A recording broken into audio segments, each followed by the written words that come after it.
আজ আমি দেখাবো টবে কিভাবে 12 মাস ধনেপাতা চাষ করতে হয়। এর জন্য প্রথমে নিয়ে নিতে হবে কতগুলো ধনিয়া বীজ। তারপরে এই বীজগুলোকে আমি একটা পাত্রের ভিতরে নিয়ে নেব।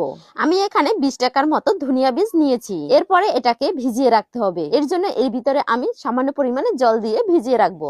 এই বীজটাকে মিনিমাম 3 থেকে 4 ঘন্টার জন্য ভিজিয়ে রাখতে হবে। তারপরে যেটি করতে হবে, আমি এখানে মাত্র 3টি বালতি নিয়েছি আর এই বালতির ভিতরেই পরিমাণ মতো জল দিয়ে দেব। আর এখানে নিয়ে নিতে হবে 3টি প্লাস্টিকের ঝুড়ি। এই ঝুড়িগুলোর ভিতরে আমি শুকনো মাটির গুঁড়ো দিয়ে দেব। ঝুড়ির ভিতরে অল্প ফাঁকা রেখে মাটিটা ভরতে হবে।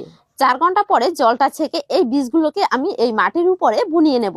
এইভাবে সব জায়গায় অল্প অল্প করে বীজগুলোকে বিছিয়ে নিন। তারপরে এর উপর থেকে আবারও কিছু গুঁড়ো মাটি দিয়ে দিতে হবে। বন্ধুরা, আমার এই ভিডিওগুলো যারা প্রতিনিয়ত দেখো তাদেরকে অসংখ্য ধন্যবাদ। তারপরে এর উপর থেকে এভাবে জল দিয়ে দিতে হবে। এরপরে আমি এই ঝুড়িগুলোকে বালতির উপরে সেট করে দেব।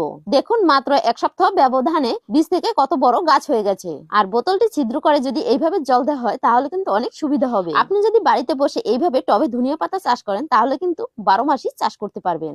আর ভিডিওটি কেমন হয়েছে কমেন্টে জানাবে।